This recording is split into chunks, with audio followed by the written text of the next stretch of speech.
por todo el culto, ¿sí?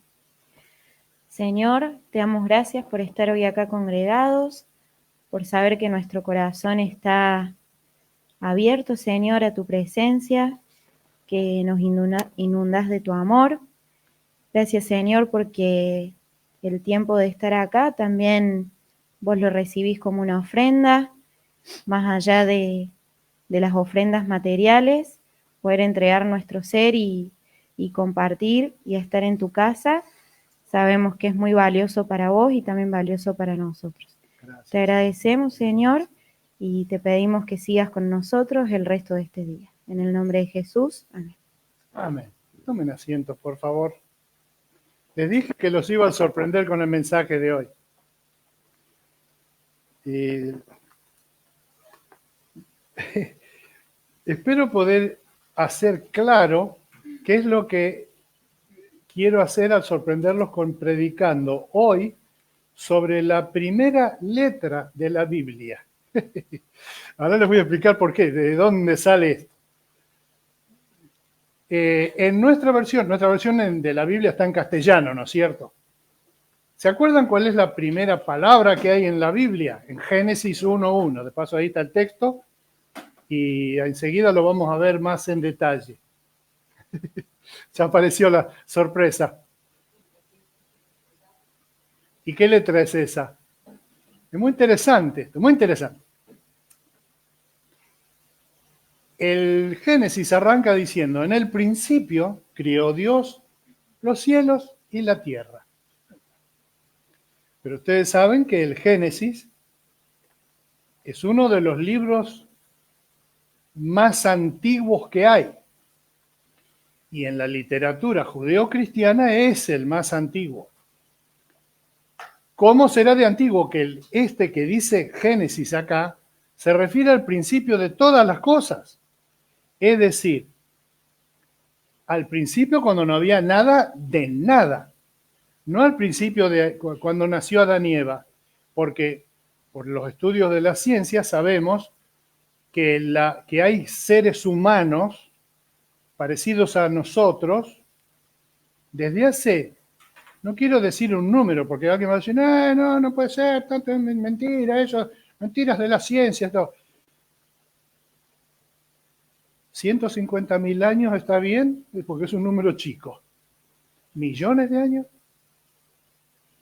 Ese halo misterioso que envuelve todo el tema de la creación, sobre el cual hay muchas propuestas, incluso la que más difundida está hoy día en el ambiente académico, es la de la evolución, que si la pensás un poquito tampoco es tan terrible, porque evidentemente hay evolución, o sea, las especies van cambiando.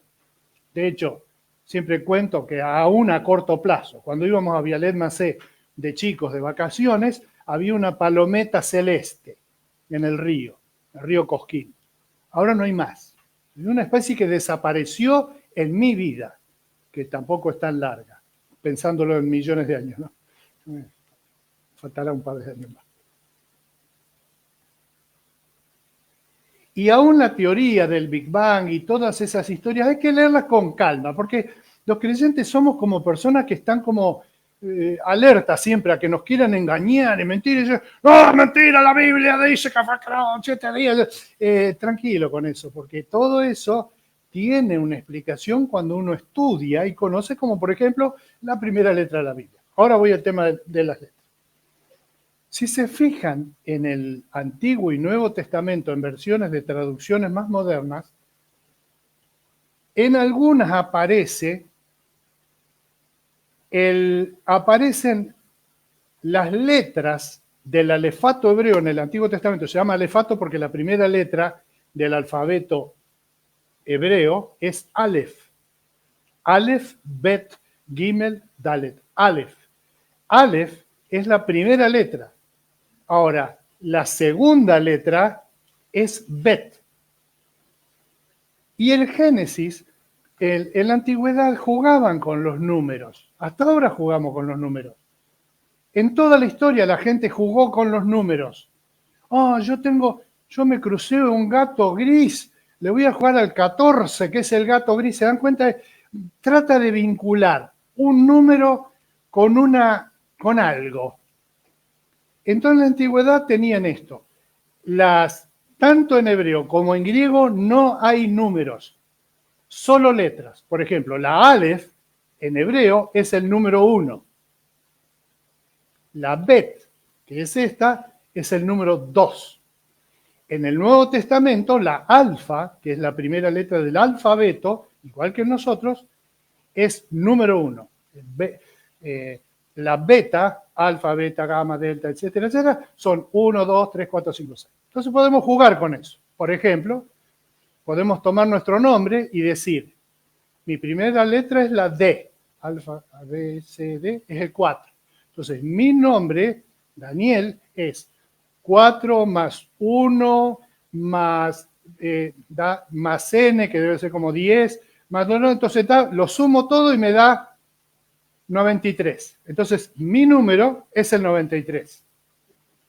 Y el tipo se enamoraba de una chica y dice, me enamoré de la Gladys. Y la Gladys da 138 más 93, 200 y pico, ese es nuestro número. Es el número nuestro, 293. Y, bueno, en las ruinas de Herculanio y Pompeya hay un cartelito escrito en una pared por un soldado romano que dice, la mujer que amo es 253. Entonces, la minita que leía eso decía, ¡ay, qué divino! Y los demás decían, no, el 23, el 14, es lo mismo. Pero también usaban esos números para hacer cálculos de tipo, ¿puede ser que las distintas letras me ayuden a calcular qué número van a salir en los dados si yo los tiro ahora? Y así en ese juego. Eso se llama, en la tradición hebrea, cábala. Ustedes han escuchado eso. Dice, este número lo tengo de cábala. Cábala era una especie de esas ciencias antiguas, como la alquimia, que no eran científicas del todo, eran mucho guitarreo, pero era el intento de conocer la realidad. Entonces, en esa mentalidad, en que empezó a escribirse la Biblia, era lógico que el inicio de la palabra escrita, porque alguien la pasó por escrito, no la estaba relatando en el mismo momento. Él la escribió al tiempo. Cuando él la escribió, era lógico que alguien así pensara, voy a hablar del principio. ¿Qué letra le voy a poner primero todo? La A, el 1. Y entonces el Génesis hubiera comenzado con una frase tipo, uno fue el principio de todas las cosas, Dios lo creó dedicadamente. Y hubiera sido lógico y uno hubiera dicho, ¿ves? 1, ahí está el arranque, el principio, el número 1, no el 0. ¿Por qué? Porque en este sistema donde las letras son un número, todos los números tienen una letra. Es decir, no hay 0, 1, 2, 3, 4, 5, 6, 7, 8, 9 y el 10 es el 1 con un 0. Porque no había 0. Traten de hacer alguna cuenta cualquiera, una multiplicación sin 0. Hagan cuenta, división sin 0. Sin 0. Es dificilísimo, por eso las cuentas en números romanos son difíciles. Porque no tiene 0. Entonces vos contabas 1, 2, 3, 4, 5, 6, 7, 8, 9, 10, 11, 12, 13, 14, 5.348,90. Los sumerios inventaron un sistema sexagesimal, que entonces contaban hasta 5, hasta otros 5, 10, 15, 20, 25, 30, 35, 40, 45, 50 y así. En el intento de facilitar el uso de los números. Pero no tenemos números que se dibujen diferente de las letras hasta la época de los árabes, en la Edad Media temprana. Ellos son los que trajeron, de hecho, los caracteres numéricos de todo Occidente. El palito es el 1, el patito es el 2, el medio chanchito es el 3, la sillita es el 4, el 5 es con techito, eso árabe, pero sin 0. El 0 lo inventaron cerca del año 1000 del siglo X los indios de India, ¿no? Los indios. Y ellos descubrieron que el cero era una necesidad matemática para operar. Inventaron el cero, empezaron a usar el cero, es un redondelito como para decir esto es, y gracias a ellos nosotros tenemos un desarrollo en matemática ahora que es infernal, gracias a que podemos usar el cero. Entonces yo tengo un 1 y un 0 es 10. Y un 1 seguido de 20 ceros es 2.000 millones de dólares, trillones de no sé qué, que si no, no lo hubiéramos podido hacer, sino, ¿qué letra le pondrías a 10.000 millones? No hay plata. ¿Cómo mediríamos la inflación en la Argentina sin el cero? O el significado del cero a la izquierda. Por ejemplo, cero a la izquierda, las fracciones menores. Entonces yo quiero hablar sobre eso, que curiosamente la primera letra del Génesis es la letra Bet. Es la misma palabra, Bet, que la van a recordar en la Biblia y está en un montón de lados. Por ejemplo, Betlehem, el lugar donde nació Jesús. El pueblito de Betlehem. Porque la palabra Bet también quiere decir casa. ¿Se dan cuenta por qué? Todas las letras hebreas y las griegas también tienen forma de algo. Cara de toro, rastrillo, y esta tiene forma de casa. Tiene un pisito, tiene un techito y tiene una pared. Otro dato es que el hebreo se escribe de derecha a izquierda. No de izquierda a derecha como escribimos nosotros, sino de derecha a izquierda. Es decir, esta casita está abierta hacia la izquierda. Se nota, ¿no es cierto? ¿Querés poner el pedacito de texto del Génesis 1.1 en hebreo? Es como para ver lo que cara tiene, nada más, porque no lo vamos a leer. Está ahí al lado de esta, está la fotito de cómo está escrito en hebreo el primer versículo de la Biblia. Si se fijan, la letra Bet está acá. Esta es Bet. Tiene esos puntitos, pero esos puntitos no se escribían en la antigüedad. Estos puntitos se le agregaron en la Edad Media tardía para judíos que eran descendientes de judíos, pero que estaban fuera. ¿Se acuerdan que desde el año 70 no hay más judíos en Jerusalén hasta el 48 de nuestra era? Y esto es para guiar a los que han aprendido en una sinagoga a leer, para que sepan qué tienen que decir. De paso, la Aleph es esta letra acá, que parece una especie de escudete, una cosa así. Acá hay Bet, acá hay Bet. Y lo que dice acá en hebreo es Breshit Bara Elohim. Son las tres primeras palabras, de esas quiero hablar hoy.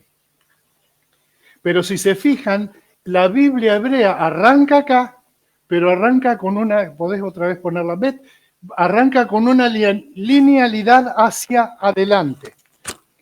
No es una mero curiosidad, un detallito así.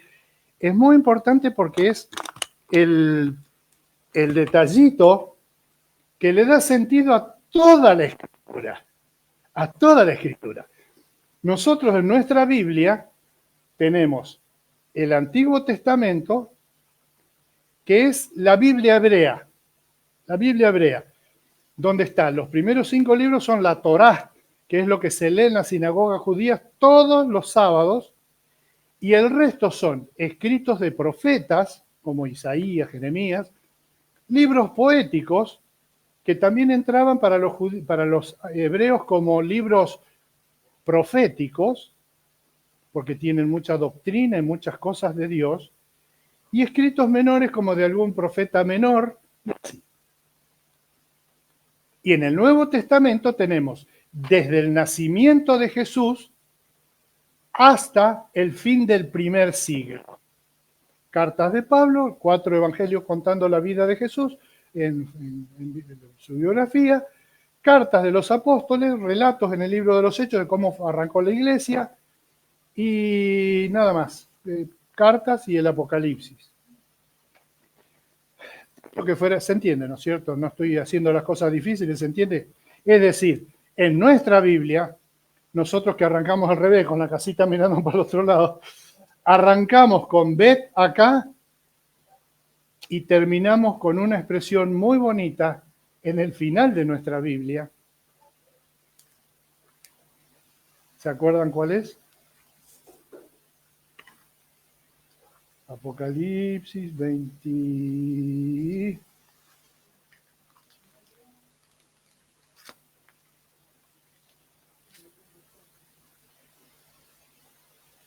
El que da testimonio de estas cosas dice, sí, vengo pronto. Amén. Ven, Señor Jesús. Que la gracia del Señor Jesús sea con todos. Amén. ¿Ese es un final abierto o un final cerrado? El de la Biblia me refiero, ¿no? Es un final abierto. Amén, ven Señor. No vino todavía. Está abierto. Ese es el mensaje de hoy. La elección de la primera letra como una casita tiene esta forma así. Abierta. Atrás tiene una pared, atrás del Génesis no hay nada, estaba Dios solo.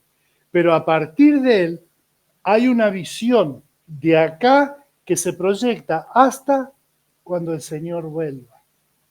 Está abierto ese final para toda la humanidad y para vos y para mí. Las tres cosas que dice en síntesis, esas tres palabras hebreas, Breshit, Baraj, Elohim, es en el principio, creó Dios. El principio se refiere al principio de todas las cosas. Hubo un principio. No es que el mundo siempre hubo y siempre habrá y siempre dará vuelta y siempre que es la visión oriental que hay hoy día. No, tuvo un principio. Pero el principio ese no fue un principio casual, que es la diferencia que tenemos con el tema del Big Bang. No sé si alguien en su sano juicio discutiría que ha habido un gran cataclismo al principio. Total, no había nadie, así que tampoco sabemos si ocurrió o no. Pero lo cierto es que si hubo un cataclismo, ese cataclismo no fue casual. Ese es el problema con el tema de la doctrina de la evolución, que cree muchas casualidades. Cree, por ejemplo, como dijo alguien, que si vos en un desarmadero hay un terremoto y se agitan todas las piezas de los autos rotos que están ahí, de repente un auto va a arrancar. Porque sabemos que es imposible eso. Por más que se sacuda, por más que el auto tenga nafta y tenga la llave puesta. No va a arrancar, no va a arrancar. Y entonces creer que lo que somos, mírense nomás, criaturas perfectas que Dios creó, que fue casualidad, que dos enzimas se chocaron, que después del Big Bang se enfriaron unos cosos y el cosito. Es poco creíble, es más creíble creer que Dios intervino. Y ese es el segundo punto que dice ahí. Hay una creación voluntaria de Dios. Dios, y es muy importante para nosotros eso, porque implica que Dios tiene una idea sobre cómo debemos ser nosotros, del diseño. Tiene un plan. ¿Ustedes vieron cómo es el cuerpo humano? Bueno, acá hay dos profesionales que están con el cuerpo humano todo el tiempo. ¿Vieron en el cuerpo humano algo así improvisado que va saliendo según vamos viendo? O algo que vos decís, los cromosomas son todos 48 y medio, en todas las personas, en los negros, los blancos, los chinos, los ateos, todo. ¿Por qué? Porque hay una impronta de Dios en la creación. Y el tercer punto, que es el más importante, que es una acción deliberada de Dios. Y entonces esta historia que arranca acá y que se proyecta hasta que Cristo vuelva y se termine la historia del mundo, es una historia donde Dios debe significar algo en nuestras vidas. ¿Por qué Él planeó esto? En los Salmos, en David, hay un texto precioso que yo cuando lo leía cuando era chico decía, qué inteligente que es este hombre. Dice, tú conociste mi embrión, bien que se estaba entretejiendo en lo profundo. Y que él carburaba, cómo él se formó en la panza de la mamá y cómo él sabía, porque ellos veían en la antigüedad y aún en la vida del campo se ven muchas cosas que tienen que ver con el parto, todo, que hoy día todo eso por educación los chicos nuestros no ven. Pero ven, han visto el parto de una vaca, de un cordero, un aborto espontáneo, no, han visto los pedacitos y todo, han visto que iba creciendo, cómo se iba formando. Tenían idea de cómo era el entretejimiento ese que él decía. Bien, dice que vos viste cuando mi cuerpo era entretejido, dice, como si la mamá lo hubiera estado tejiendo de la pancita. Iba cada vez hacia un punto más y qué sé yo, hasta que él nació y era él. Parecido a la madre. ¿Por qué? Porque viene en un programa organizado, no así, ¡ay, que quedó embarazada y tuvo un hijo! Sino, dura 9 meses. Tiene un desarrollo pautado. Vos vas al médico, el médico te mide, te pesa y dice, está de 3 semanas. Si él no sabe cuándo quedó embarazada, ¿por qué lo sabe? Porque en general en esa cultura, en ese tamaño, una mujer que aumentó 3,3 kilos, ¿dónde está en la segunda semana? Estoy inventando totalmente, no ignoro eso. Hasta ahora no sé cuántas semanas son 9 meses. Pero que hay un programa de Dios para el mundo. Hoy es día de elecciones acá en Carlos Paz y mucha gente cree que Dios no tiene idea de qué hay que hacer acá. Y la respuesta es sí, Dios tiene idea, somos nosotros los que estamos perdidos. Y hay que buscarle a Él para ayuda, para que Él nos diga, mirá, se puede hacer así y asá, y nos va a ir haciendo olfatear cómo se mueve la historia propia, familiar, del pueblo, del país y del mundo. De manera que la conclusión del mensaje me parece medio fácil de interpretar, es la siguiente. Siendo que fuimos creados por Dios, como cantamos, fuimos creados, linaje real. Es una creación, eso que dice el linaje real quiere decir, somos una creación categorizada. Nosotros somos a veces muy humildes, demasiado humildes. Sí, yo soy una porquería, la verdad que soy. Soy débil, Sí, ya sabemos eso. Pero fuimos creados con un plan alto, con un plan rico, con un plan donde existe la dignidad por el solo hecho de la creación. Y Dios tiene un plan para mi vida que si yo lo dejo, me va a llevar por ese plan y me va a ir muy bien. Y que cuando yo me corto solo, me va a ir. De manera que el mensaje esta mañana es, primero, tengamos en algún momento, no en este preciso instante, pero en casa, cuando estemos pensando después, un momento para preguntarle a Dios, ¿me podrías aclarar, tranquilo, qué querés de mí, de mi vida? ¿Qué querés que haga? Y a los efectos de que eso se pueda lograr, Padre, te doy la autorización para que intervengas. Yo sé que Dios es un Dios muy bien educado. Hay gente que cree que Dios tira las puertas abajo y las patea. No sé de dónde sacaron eso. No hay un ejemplo de prepotencia en la predicación de Jesús, por ejemplo. Ni una, ¿eh? Él invitaba. Él decía, si alguien quiere, venga. Y alguien dice, yo no quiero ir. Está bien, no venga. Tan fácil como eso. Porque en la dignidad que nos ha dado Él, nosotros podemos decir que no. Él dice, si querés, bienvenido sea. Si no querés, mi mamá era así. ¿Vos querés? Ahí está. ¿No querés? No lo comas. Pero tengo hambre. Claro, si no lo comes, vas a tener hambre. Andate al restaurante en la plaza, decía mamá, sabiendo que no teníamos un mango. Es así de sencillo. La gente se queja, sí, porque todo me va mal, sí, porque estoy todo mal. Pero, ¿estás viviendo una vida dócil delante del Señor o simplemente vas por la vida y te vas llevando todo por delante, tropezando y te pinchás y te golpeás? Y hay una vida de docilidad en el espíritu porque uno no puede dudar, no debe dudar de la buena voluntad de Dios para uno. No es que yo le doy mi vida a Dios y ahora me va a sacar toda la plata de la caja de ahorro. No es así. Al contrario, el Señor mismo me ha dado todo lo que tengo en la caja de ahorro. Y la salud, y la vida, y la familia, y las cosas que si yo me pongo a enlistar, encuentro que pertenecen a un regalo gigantesco que llamamos la vida. Nos ponemos en pie y nos oramos y nos vamos a casa a disfrutar de la vida que se nos ha regalado. Padre nuestro que estás en los cielos, te damos gracias por la vida, te damos gracias por ese panorama hacia adelante de libertad, de elección, en el que podemos nosotros ir buscando qué es lo que mejor nos sale, lo que mejor podemos hacer para vivir una vida linda, una vida plena. Gracias en el nombre de Jesús. Amén. Que Dios los bendiga. ¿Qué te ha parecido este mensaje? Podés ayudarnos a difundir este evangelio dando like a este video, suscribiéndote a este canal y compartiendo con tus amigos en las redes. Con tu apoyo, YouTube nos va a ayudar acercando estos mensajes a muchas más personas, y gratis. Muchas gracias y bendiciones para vos.